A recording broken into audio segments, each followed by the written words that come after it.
Decía, por una sencilla razón, demanda muchísimo tiempo. Es muy sencillo, hermanos, para una persona preparar un sermón, y yo se los digo con experiencia. Preparar un sermón, si a mí me puede llevar 3 o 4 horas, tenerlo listo para predicarlo. Preparar una lección de estas me puede llevar 10, 12 o 15 horas.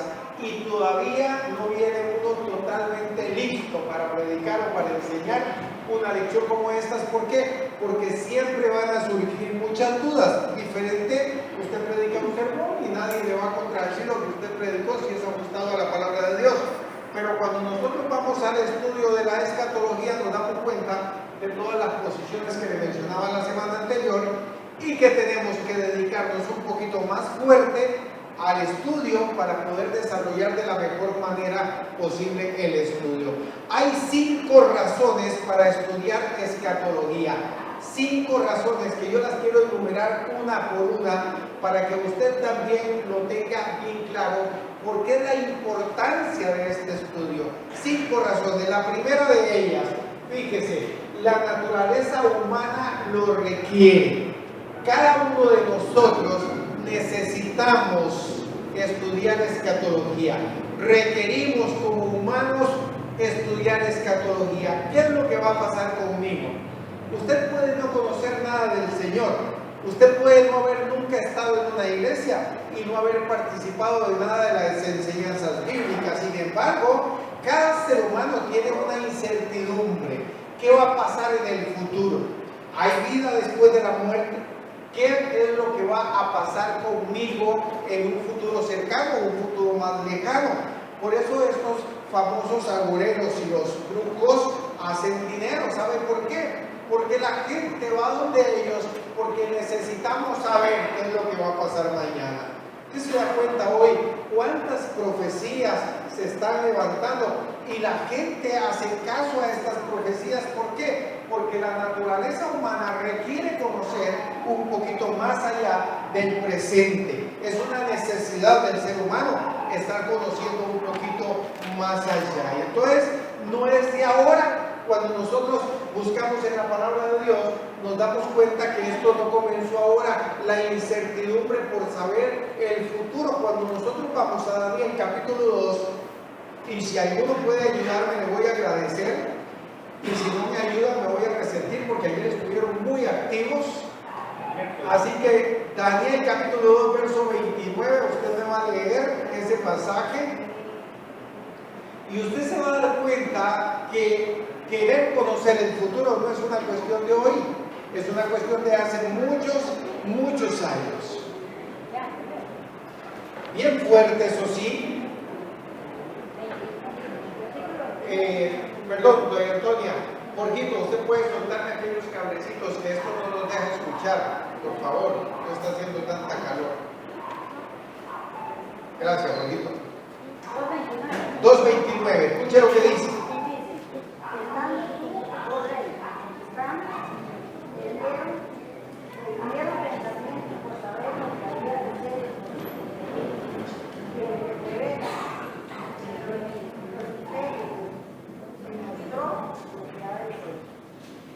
Correcto, dice la palabra de Dios. Entonces, estando tú, oh rey, estamos hablando del rey Nabucodonosor. Dice, estando tú, oh rey, en tu cama, te vinieron pensamientos por saber lo que había de ser en lo porvenir y en que revelan los misterios, te mostró lo que ha de ser. ¿Desde cuándo entonces había un interés por saber lo que iba a pasar? Imagínense que estamos hablando del tiempo en que Daniel estaba en Babilonia y el rey de Babilonia ya le venían pensamientos en su cama de lo que había de acontecer en el futuro. Así que la naturaleza humana lo requiere. ¿Cuál es la segunda razón? Dios lo requiere. Dios quiere que usted conozca el futuro. Precisamente cuando nosotros vamos a la palabra, nos damos cuenta que Dios nos reveló el futuro. Así que no es nuevo que nosotros querramos conocerlo, porque Dios nos había creado con ese deseo de saberlo, puesto que Él mismo nos los ha revelado. Fíjese esos textos, Isaías capítulo 44, versos 1 al 7. Apenas lo tenga, por favor, se pone de pie y lo lee bien fuerte. Isaías 44, verso 1 al 7. Ahora pues, oye, Jacob, siervo mío, y tú, Israel, a quien yo escogí, así dice Jehová, hacedor tuyo, y el que te formó desde el vientre, el cual te ayudará. No temas, siervo mío, Jacob, y tú, Jeshurun, a quien yo escogí, porque yo derramaré agua sobre el sequedal y ríos sobre la tierra árida, y espíritu derramaré sobre tu generación, y bendición sobre tus renuevos, y brotarán entre hierbas como sauces junto a las riberas de las aguas. Este dirá, yo soy de Jehová, el otro se llamará del nombre de Jacob, y otro escribirá con su mano a Jehová y se apellidará con el nombre de Israel. Así dice Jehová, Rey de Israel, y su Redentor, Jehová de los ejércitos. Yo soy el primero y yo soy el postrero, y fuera de mí no hay Dios. ¿Y quién proclamará lo venidero, lo declarará y lo pondrá en orden delante de mí, como hago yo desde que establecí el pueblo antiguo? Anúncieles lo que viene y lo que está por venir. Amén. Escuche esto. ¿Y quién proclamará lo venidero? Dice el verso 7. Lo declarará, y escuche los tres conceptos que hay ahí escritos. Dice, ¿quién proclamará lo venidero? Lo proclamará. ¿Quién lo declarará? Y quién lo pondrá en orden. Importantísimo. Lo venidero tiene que estar en orden. Ahora fíjese. Dice, delante de mí como hago yo, ¿desde cuándo? Desde que establecí el pueblo antiguo. A ver, ¿cuándo Dios estableció el pueblo antiguo? ¿Cuándo es eso?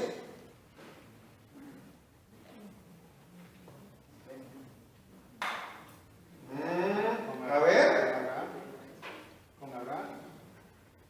Con la salida, exactamente, la promesa es a Abraham, ¿verdad? Cumplida precisamente en Egipto, la salida de Egipto. Ahí es donde Dios establece su pueblo con Moisés. En la salida de Egipto, Dios establece su pueblo Israel. Y desde allá, dice Dios, estoy proclamando lo venidero. Entonces Dios lo requiere. Isaías 41. ¿Qué dice? Versos 21 al 24. Isaías 41. Ahí a la par, no lo pierdan porque todos estos versos son de Isaías. 41, 21. Alegar por vuestra causa, dice Jehová, presentar vuestras pruebas, dice el rey de Jacob. Traigan, anunciarnos lo que ha de venir, díganos lo que ha pasado desde el principio y podremos nuestro corazón en ello. Sepamos también su postrimería y hacernos entender lo que ha de venir, dándonos nuevas de lo que ha de ser después, para que sepamos que vosotros sois dioses. O a lo menos hacer bien o mal para que tengamos que contar y justamente nos maravillemos. He aquí que vosotros sois nada y vuestras obras vanidad, abominación de los que os escogió. Dios nuevamente dice, va a proclamar lo que ha de venir. Y por último, vamos a leer 42:9. He aquí se cumplieron las cosas primeras, y yo anuncio cosas nuevas, antes que salgan a luz. Yo os las haré notorias. He aquí que se cumplieron las cosas primeras, y aquí yo os hago saber cosas nuevas y las haré notorias. ¿Se da cuenta que Dios requiere que nosotros conozcamos el futuro también? Y por eso Él lo reveló en su palabra. Además de eso, la tercera razón, no solamente la naturaleza lo requiere, no solamente Dios lo requiere, sino que nuestra esperanza lo requiere. Primera Tesalonicenses, capítulo 4, verso 13, dice la palabra de Dios, tampoco quiero, hermanos, ¿qué dice? Que ignoréis acerca de los que duermen, ¿para qué? Para que no os entristezcáis como algunos que no tienen esperanza. Entonces, fíjese, la palabra de Dios dice, yo no quiero que ignoréis acerca de los que duermen para que no estén tristes como los que no tienen esperanza. ¿Qué es lo que nos dice la palabra de Dios? Nosotros tenemos nuestra esperanza puesta en lo que conocemos del futuro. ¿Qué es lo que estamos nosotros esperando? La venida del Señor. Ahora fíjese, ¿cómo sería nuestra vida? Yo no sé si usted se lo ha imaginado. ¿Cómo sería nuestra vida si nosotros como cristianos no supiéramos que Cristo vuelve, que Cristo viene? ¿Cómo sería nuestra vida si nosotros como cristianos no supiéramos qué es lo que va a pasar con nosotros después de la muerte? Un desastre completo, porque no tendríamos ninguna esperanza. Pero la esperanza la tenemos puesta en que Cristo está próximo a venir. La esperanza la tenemos puesta en que hay una morada eterna en los cielos esperando para nosotros. Entonces, ¿por qué nosotros tenemos una vida llena de ilusión? Precisamente porque tenemos puesta la esperanza en lo que Dios nos reveló del futuro. ¿Se da cuenta? Nuestra esperanza lo requiere. ¿Cuál es la cuarta razón? La cuarta razón, Jesús remarcó su importancia, San Juan 16, versos 12 y 13. San Juan capítulo 16, versos 12 y 13. Y aquí sí vamos a tener que traer Biblia y aprender a manejarla, porque recuerden que esto es un estudio bíblico. No podemos estudiarla sin ella. San Juan 16, 12 y 13. Aún tengo muchas cosas que decir, pero ahora no las podéis sobrellevar. Pero cuando venga el Espíritu de verdad, Él os guiará a toda verdad, porque no hablará por su propia cuenta, sino que hablará todo lo que oyere, y os hará saber las cosas que habrán de venir. ¿Se da cuenta? Jesucristo dijo, yo les voy a mandar el Espíritu Santo, ¿para qué? Para que les haga saber las cosas que han de venir. Ahora Él dice, todavía hay muchas otras cosas que vosotros no sabéis, pero que todavía no las podéis sobrellevar. O sea, que Él no nos dijo más de lo que íbamos a tener en un futuro por una sencilla razón. Nosotros no las podíamos sobrellevar, pero si tuviéramos la capacidad de sobrellevarlas, Cristo nos hubiera dicho mucho más. Y la última de las razones por las cuales es importante que estudiemos escatología, Pablo lo enseñaba. ¿Sabe que hay un concepto errado que muchas iglesias y pastores tienen? Que a las personas que están recién convertidas no se les deben enseñar estos temas. Ah, no, pero es que si es recién convertido tenemos que hablar solamente de los evangelios y no le hablemos de estos temas porque estos temas son muy confusos. ¿Y para qué le vamos a enseñar el Apocalipsis a personas recién convertidas? Pero fíjense lo que pasa acá, 2 Tesalonicenses capítulo 2, verso 5. 2 Tesalonicenses capítulo 2, verso 5.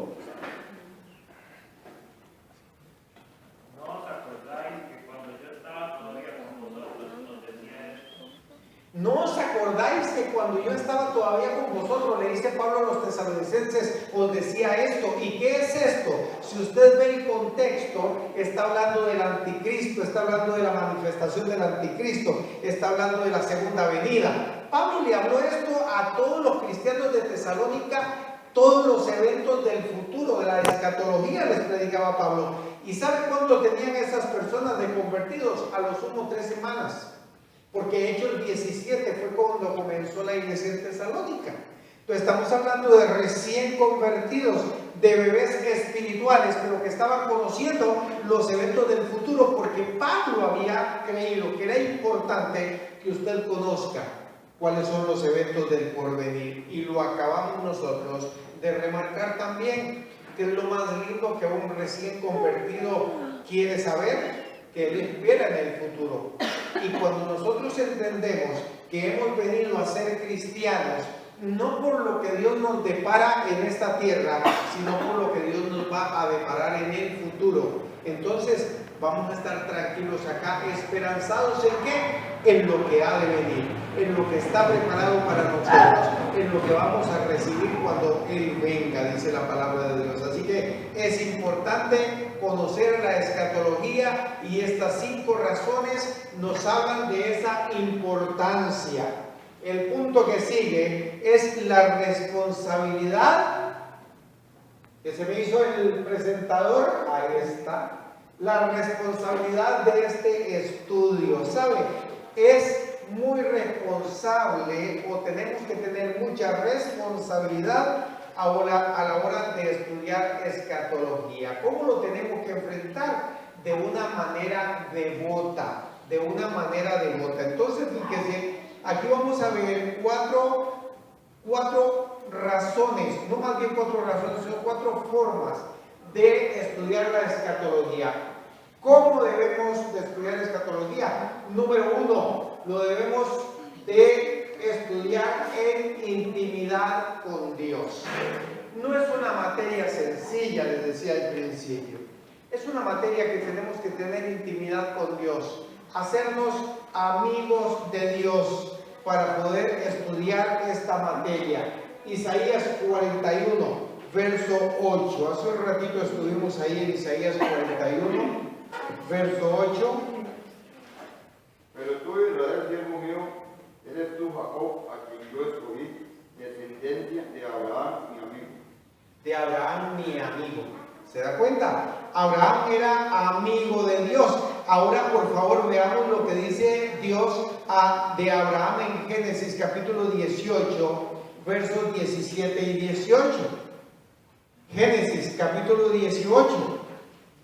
Ya vimos nosotros que Abraham era de Dios, amigo de Dios. Qué lindo que Dios pudiera llamarnos a nosotros sus amigos, que somos amigos suyos, que tenemos intimidad con él, perdón. Ahora fíjese lo que dice Génesis 18, versos 17 y 18. Entonces Abraham se postró sobre su rostro y se rió y dijo en su corazón: aún hay hombre de 100 años ha de nacer hijo, y Sara ya de 90 años ha de concebir. Y dijo Abraham a Dios: ojalá Ismael viva delante de ti. Ahora fíjese, cuando nosotros seguimos leyendo este pasaje nos damos cuenta, 18, 17 y 18. Y Jehová dijo: ¿encubriré yo a Abraham lo que voy a hacer? ¿Encubriré yo a Abraham lo que... ¿Por qué no se lo iba a encubrir? A ver, ¿por qué no se lo iba a encubrir? Dice: y Jehová dijo: ¿encubriré yo a Abraham lo que voy a hacer, habiendo de ser Abraham una nación grande y fuerte, y habiendo de ser bendita en él todas las naciones de la tierra? Dios tiene pensado hacer algo y él dice: ¿cómo le voy yo a encubrir a Abraham lo que voy a hacer? ¿Por qué es que Dios no quería encubrirle a Abraham lo que había de hacer? Porque era amigo de Dios. ¿Se da cuenta? O sea, cuando yo soy amigo de Dios, entonces Dios no me va a encubrir nada. ¿Por qué? Porque, fíjese, si yo tengo un amigo con el que comparto todo, todas las cosas que hago, todas las cosas, mi trabajo, mi tiempo, mis ilusiones, mi esperanza, todo, tengo un amigo muy cercano, entonces cada cosa que hago usted se da cuenta que primero lo llamo para decirle lo que voy a hacer. Así es como hace Dios. Cuando nosotros nos convertimos en amigos de Dios, la palabra dice: yo no voy a encubrir lo que voy a hacer. No puedo encubrírselo. Yo le voy a revelar lo que voy a hacer. Así que, ¿cómo lo vamos a estudiar entonces? En intimidad con Dios. ¿Quiere usted que Dios le revele algo nuevo todos los días? Conviértase en su amigo. Que Dios le esté hablando a usted directamente. Hermanos, es importante que nosotros entendamos esto.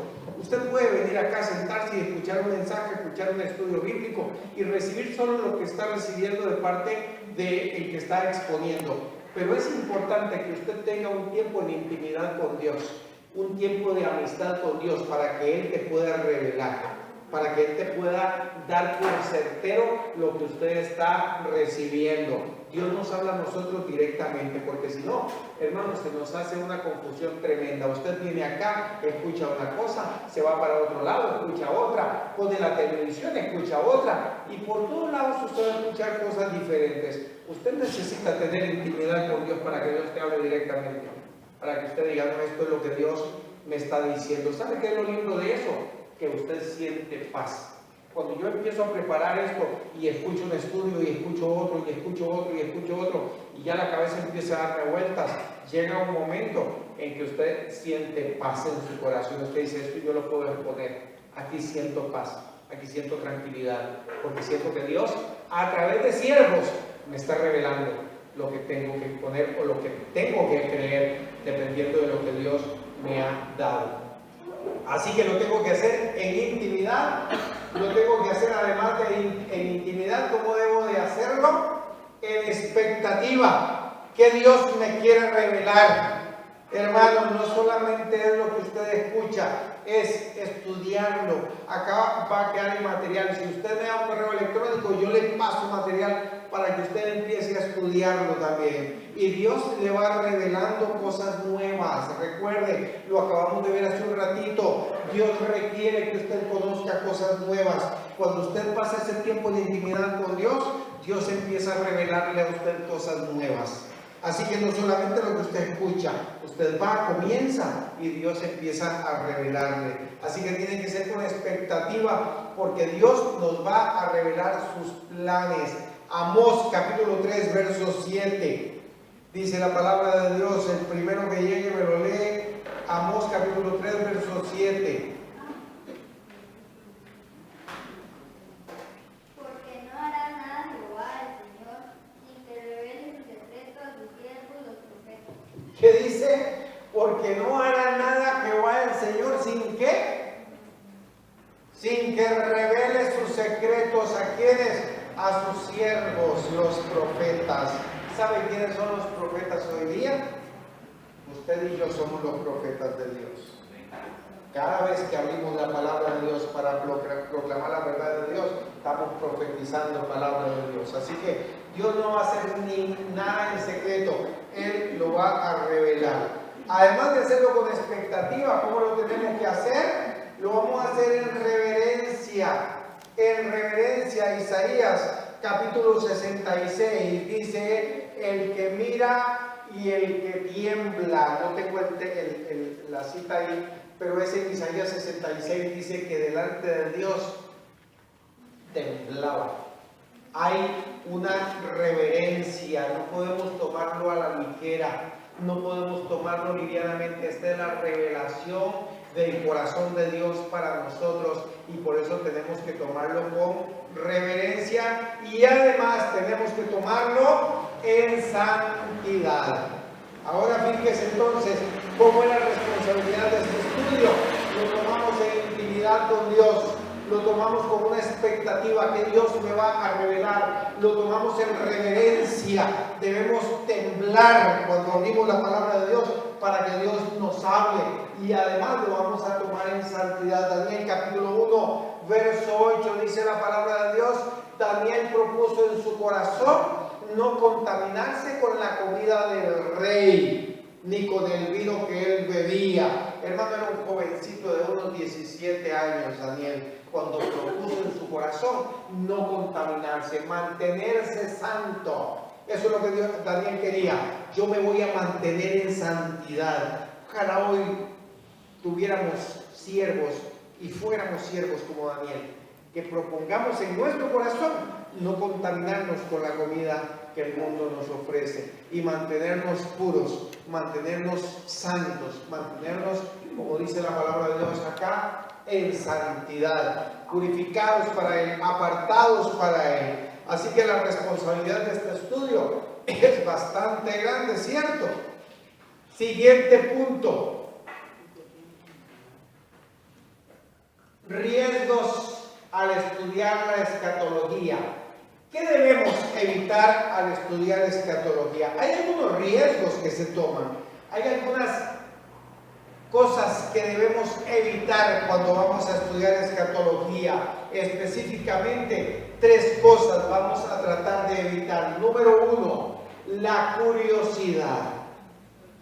No podemos estudiar la escatología solamente por curiosidad, solamente por saber qué será lo que va a pasar, solamente porque tenemos esa inquietud de conocer.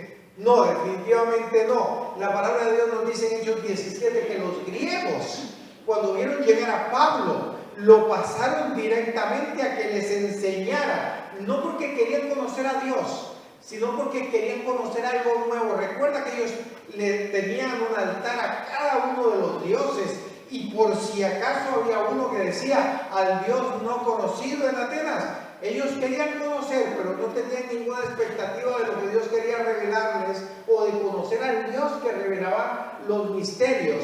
Ellos simplemente tenían curiosidad. Así que no quiera estudiar los eventos del futuro solamente porque usted sea un curioso. Segundo, no podemos perder el enfoque. La profecía es, ¿lo ven desde allá?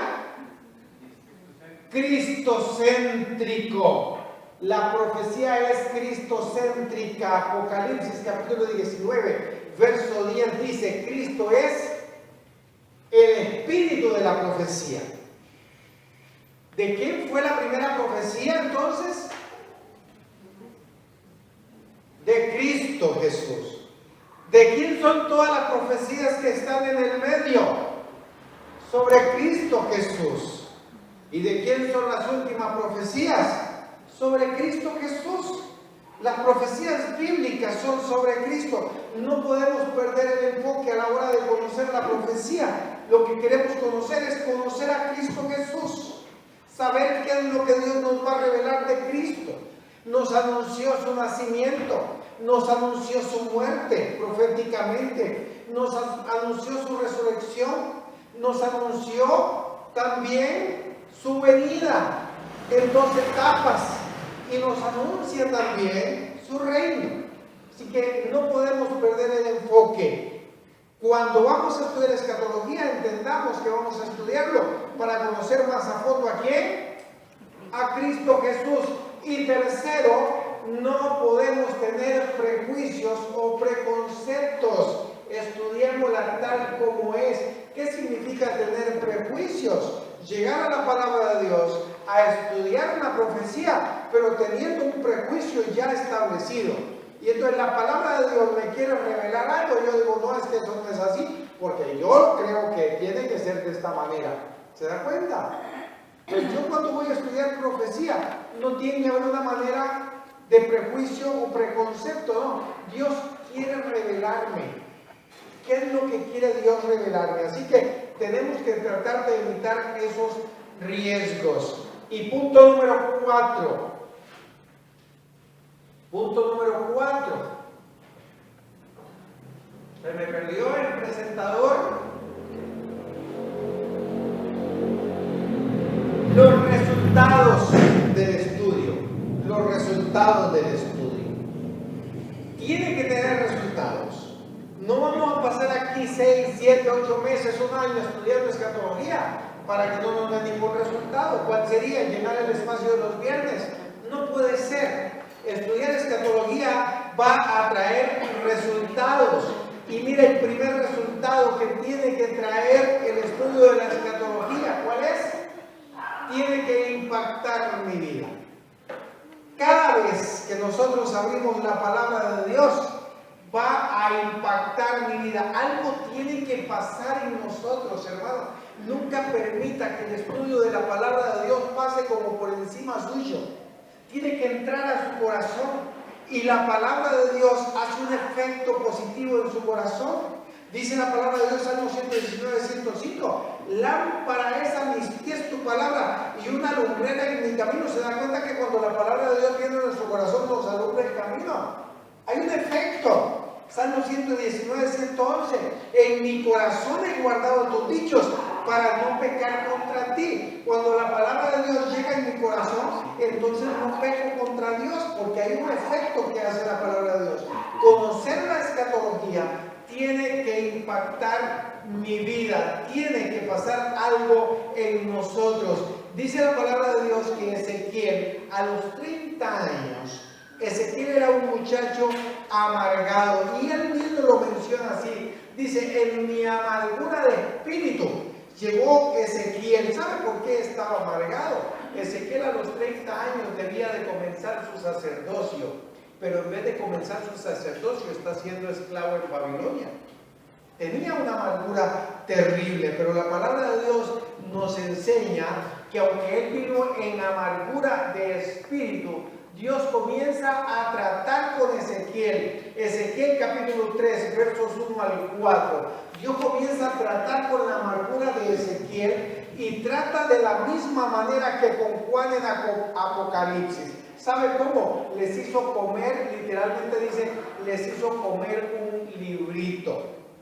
Es un símbolo del conocimiento de la palabra de Dios. Les hizo comer un librito. Y entonces ese muchacho amargado comenzó a fortalecerse en la palabra de Dios, comenzó a alimentarse de la palabra de Dios, y aquella amargura comenzó a cambiar en ese joven y llegó a ser un gran profeta, Ezequiel. ¿Se da cuenta cómo Dios comienza a impactarnos a través del estudio de la palabra de Dios? Segundo, no solamente va a impactar mi vida, este estudio me va a animar. Conocer el futuro tiene que impactarme, pero tiene que animarme. Primera Tesalonicenses capítulo 4, verso 18, ¿recuerdan lo que dice?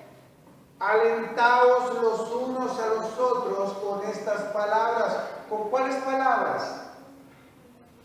¿Con cuáles palabras Dios le dice que se alienten los unos a los otros? Con la venida de Jesucristo, con el conocimiento de los eventos futuros. Él dice, alentaos los unos a los otros. Ahora fíjense, número 3. Pondrá mayor paz en mi corazón. Juan 14, del 1 al 3. ¿Qué pasaje más hermoso? Va a poner más paz en mi corazón. Dice la palabra de Dios, no se turbe vuestro corazón. ¿Creéis en Dios? Creed también en mí. En la casa de mi Padre muchas moradas hay. Si así no fuera, yo os lo hubiera dicho. Voy pues a preparar lugar para vosotros. Y si me fuera y os preparara el lugar, vendré otra vez y os tomaré a mí mismo, para que donde yo estoy, ¿qué? Vosotros también estéis. Fíjese si podemos tener paz sabiendo que Jesucristo vendrá para llevarnos a morar con Él eternamente y para siempre. Por eso Jesucristo dijo, mi paz os dejo, mi paz os doy, yo no os la doy como el mundo la da. Así que va a poner más paz en mi corazón. Y además de eso, número 4, va a purificar mi vida. Primera de Juan, capítulo 3, verso 3. Va a purificarme. La palabra de Dios me purifica. Hermanos, no podemos purificarnos sin la palabra. Por eso acabo de mencionar en mi corazón, he guardado tus dichos para no pecar. Es la palabra de Dios la que me va a purificar. Y el conocimiento de esta escatología va a ser lo que me dé pureza. Así que, resultados de este estudio, tiene que impactar tu vida, tiene que animarte, tiene que darte mucho más paz y además tiene que purificar tu vida. Así que por eso estoy tan ansioso de que podamos pasar durante todo este tiempo estudiando la escatología, porque vamos a terminar con una iglesia más santa. Último punto para esta noche, la hermenéutica, y eso con que se come. Hermenéutica, es importantísimo que conozcamos la hermenéutica. ¿Para qué? Para que podamos tener el cuidado que requiere el estudio de la escatología. Del verbo griego hermeneo, que significa interpretar. Así la hermenéutica es el arte de interpretar los textos, el arte de interpretación de textos. Cómo interpretar correctamente los pasajes proféticos. Conceptos básicos a tener en cuenta para una sana interpretación. Así que no se trata solamente de leer. Y ya, y eso es todo. Ya, como dice, así es. Siempre decimos, nosotros estudiamos la profecía de manera literal, pero en esa manera literal tenemos que entender cuando hay un símbolo, cuando hay una metáfora, cuando hay una palabra que tenemos que estudiarla un poquito para conocer bien su significado. Así que vamos a ver algunos conceptos básicos específicamente. Hoy vamos a ver solamente de 2 conceptos básicos sobre cómo estudiar de manera apropiada. Así que, número 1, conceptos básicos a tener en cuenta para una sana interpretación. Número 1,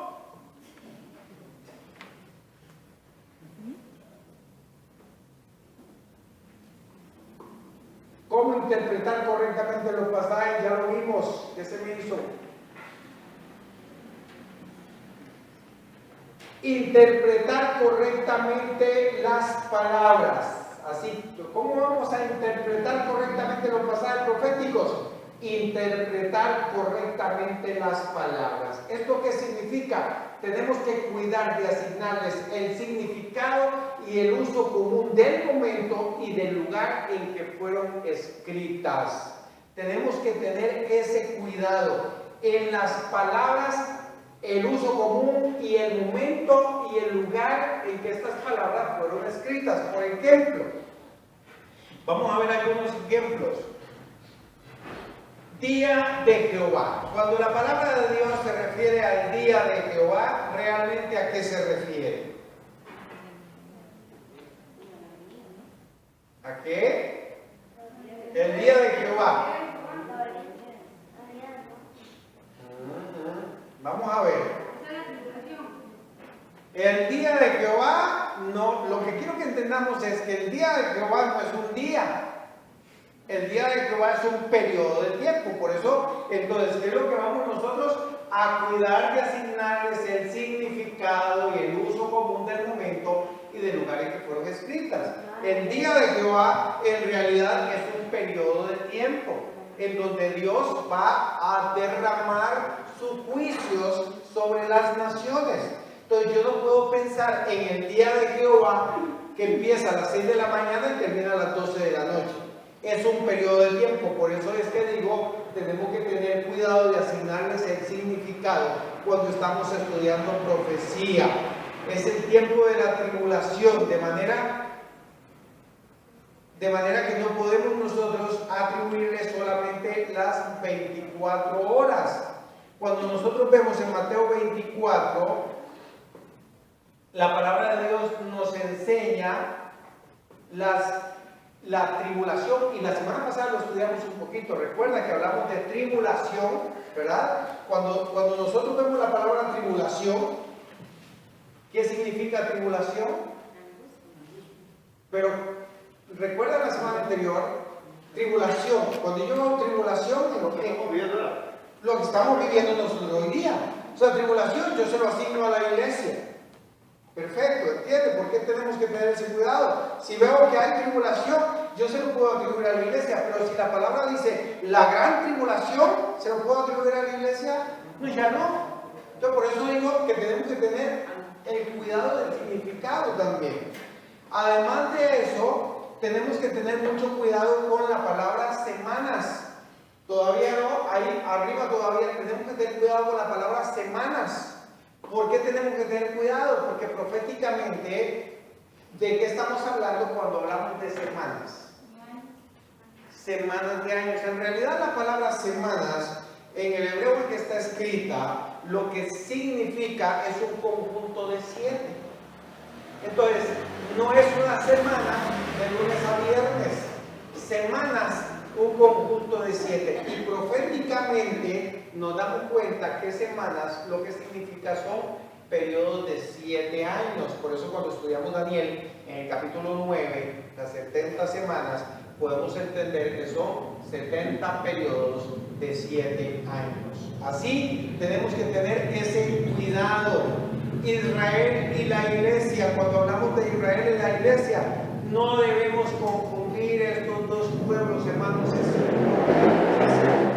Que estudiando la profecía no confundamos Israel y la iglesia. Son dos pueblos totalmente diferentes. Son dos planes totalmente diferentes entre Dios y Israel, entre Dios y la iglesia. El reloj profético de Dios está detenido para Israel y ha comenzado a caminar para la iglesia.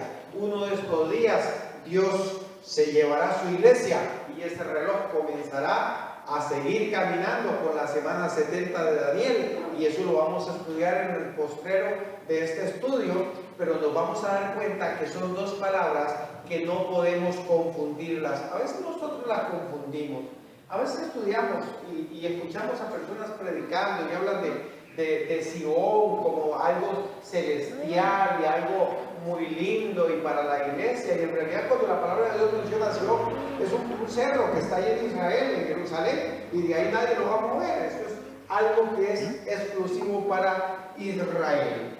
Ahora fíjese, tenemos que tener cuidado porque cuando nosotros nos damos cuenta, las palabras no solamente cambian cuando cambia el idioma, sino que cambian solamente en el mismo idioma porque se mueve un poquito de la región. A veces nos cuesta entender el mismo idioma español porque simplemente estamos un poquito alejados de una región. Yo sé que en Guanacaste hay algunas palabras que usan que nosotros ni siquiera conocemos su significado.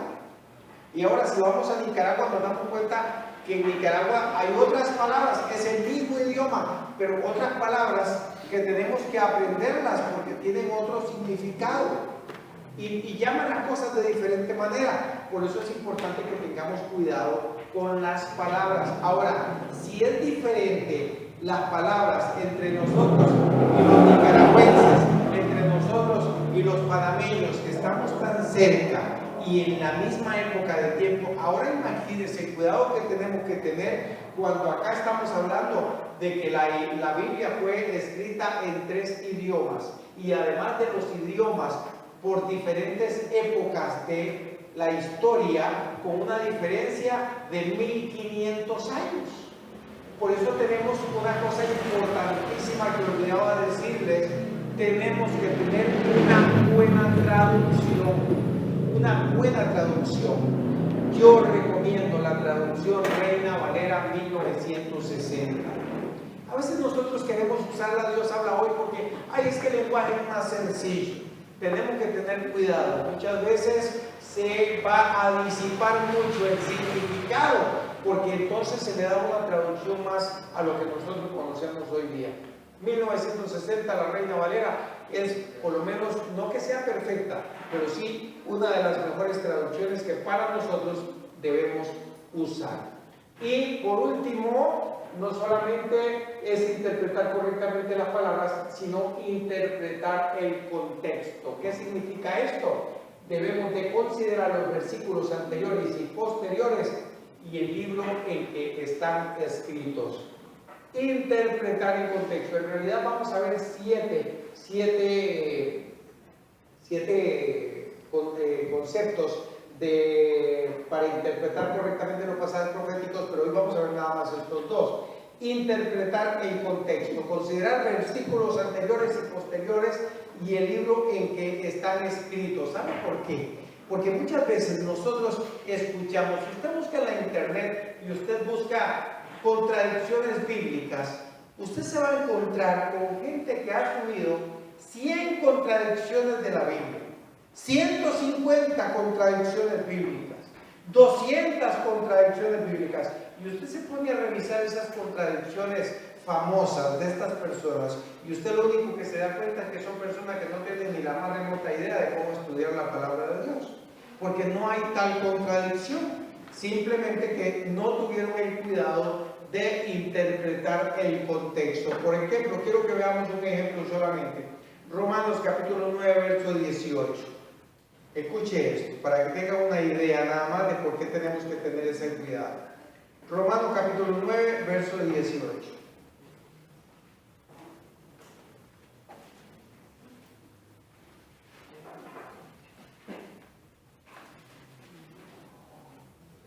Dice la palabra de Dios: de manera que de quien quiere tiene misericordia, y al que quiere endurecer, endurece. Yo no sé cuántas veces usted habrá escuchado ¿Cómo se trata este tema? Terriblemente. Dice la palabra de Dios que Dios de quien quiere, tiene misericordia, y al que quiere endurecer, endurece. Pero fíjense ahí cerquita lo que dice Romanos 11:32. Romanos 11:32. Aquí dice que a quien quiere tiene misericordia y a quien quiere endurecer, endurece. Pero 11:32 dice, porque Dios sujetó a todos en desobediencia para tener misericordia ¿de quién? ¿Hay una contradicción ahí, sí o no? Allá dice que Dios quiere misericordia solamente de quien quiere. Pero aquí dice que Dios sujetó para tener misericordia ¿de quién? De todos. ¿Se da cuenta del cuidado que tenemos que tener? Si nosotros sacamos ese texto de contexto, armamos una contradicción. ¿Cierto? Por eso lo que tenemos que hacer entonces es revisar lo que está hacia atrás y lo que está hacia adelante y el libro en el que fue escrito para darnos cuenta qué es lo que Dios está diciendo, qué es lo que Dios quería decirnos en este caso. ¿Se da cuenta por qué es tan importante? Por ejemplo, para que tengan una idea, dice Mateo 24:13 de Mateo, y ahí usted va a notar las razones especiales por las que debemos tener cuidado del estudio cuando estamos estudiando la escatología o cuando estamos estudiando la palabra de Dios. Mire Mateo 24:13, dice así: mas el que persevere hasta el fin, este será salvo. ¿Qué es lo que me está enseñando ahí? Saquemos ese texto de contexto. Que la salvación se pierde. Ahí lo que me está diciendo la palabra de Dios, si yo saco ese texto de contexto, me dice, tienes que perseverar hasta el fin y serás salvo. Y usted sabe que hay mucha gente que cree esto. Usted sabe que es una doctrina del catolicismo esta, que se enseña que usted tiene que luchar y luchar y luchar hasta que Cristo venga, y ahí, si usted lo agarraron, porque se saca el texto de contexto, pero cuando yo veo el contexto, ¿qué es lo que significa la palabra cuando dice que persevere hasta el fin será salvo? ¿A quién está hablando Dios en Mateo 25?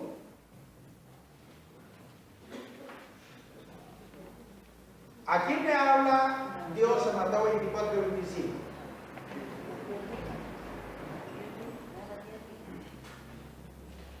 Mateo 24 y Mateo 25 son capítulos escritos para el pueblo de Israel que relatan la segunda venida, que relatan la tribulación.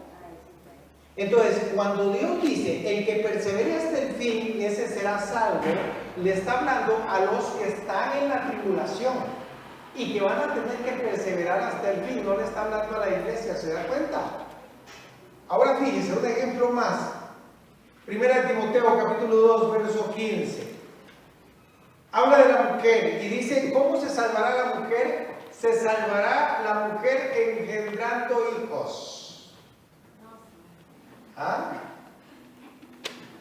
Solo para que usted tenga una idea, lo que es agarrar un texto y sacarlo del contexto. Dice que la mujer se salva engendrando hijos. Y ahora la mujer no quiere tener más de uno. ¿Se da cuenta? El peligro que se corre cuando sacamos esto del contexto. Primera Timoteo capítulo 4 verso 16. Primera Timoteo capítulo 4 verso 16. Vamos a leerlo. Si usted lo tiene ahí, por favor, ya vamos a terminar. Le quedan solo un texto y terminamos. Primera Timoteo capítulo 4 verso 16. Escuche lo que dice. En mi primera defensa, primera. Ajá. Dígalo, Carlitos. Ten cuidado de ti mismo y de la doctrina, persiste en ello, pues haciendo esto te salvarás a ti mismo y a los que te oyeren. Ok, saquemos ese texto de contexto. Ten cuidado de la doctrina.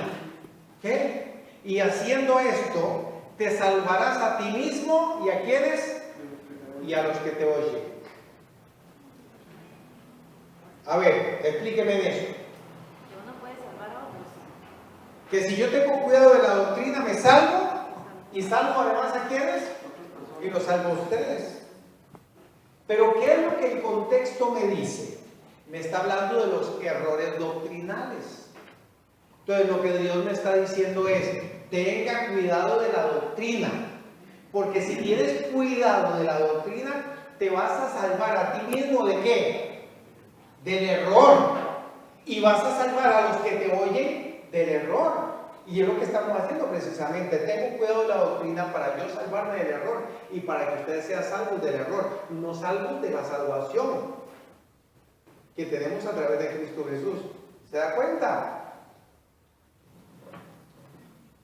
Mateo capítulo 25, verso 15. ¿Recuerdan cuando Dios nos habla a través de Jesucristo de la parábola de los talentos? ¿Qué le pasó al último que no había puesto a trabajar su talento? ¿Se lo quitaron? ¿Se lo dieron al que tenía más? Y además, ¿qué pasó con la persona que tenía solo un talento? ¿Qué dice? Literalmente el texto, ¿qué dice? Y al siervo inútil echaban las tinieblas de afuera, allí será el lloro y el sufrimiento. Ok, si saco ese texto de contexto, ¿qué me está diciendo? Que si yo no pongo a trabajar mi talento, pierdo la salvación. Y voy a ser arrojado ¿a dónde? A las tinieblas de afuera. Y no es cierto que las tinieblas de afuera son un simbolismo del infierno. Y entonces hay muchas personas hoy día que sacan este texto de contexto y enseñan que si usted no trabaja para el Señor, usted va a ser lanzado al infierno. No es tu salvación por obras. Pero ¿qué es lo que realmente nos está enseñando Dios cuando nosotros trabajamos a través del contexto de Mateo 25? Recuerda, no es un pasaje para la iglesia. No nos está hablando de las tinieblas en lo que significa el infierno. Nos está hablando del trabajo que tienen que hacer los israelitas mientras están pasando por ese periodo de la tribulación. Es importante que nosotros estemos claros con el estudio. Y cierro este estudio con 2 Timoteo 2:15. Procura con diligencia presentarte a Dios aprobado como obrero que no tiene de qué avergonzarse, que usa bien la palabra de verdad. Hermanos, ojalá usted sienta el mismo deseo que he sentido yo a la hora de comenzar a estudiar esos temas, de pasar tiempo con esto, de poder conocer lo que Dios tiene para nosotros y de que esto pueda provocar en nosotros lo que vimos hace un rato, ¿verdad? Que pueda yo tener una mejor amistad con Dios, que este estudio impacte mi vida y que yo quiera cada día apartarme más del pecado y poder recibir lo que Dios tiene para nosotros a través de sus revelaciones. Así que la próxima semana seguimos. Recuerda, tengo 20 lecciones preparadas en donde pasaremos entonces por todas estas profecías, la semana 70 de Daniel, vamos a pasar por el arrebatamiento, la tribulación, la boda del Cordero, tribunal de Cristo, el reino milenial, pero vamos a estudiar toda la profecía y vamos a terminar en los cielos nuevos y la tierra nueva, donde pasaremos la eternidad. Así que anímese, hermano, y ojalá que usted pueda invitar a otros para que el próximo viernes podamos seguir con este estudio y así la iglesia pueda adquirir un buen conocimiento. Y quiero dar gracias a Dios hoy por Carlos.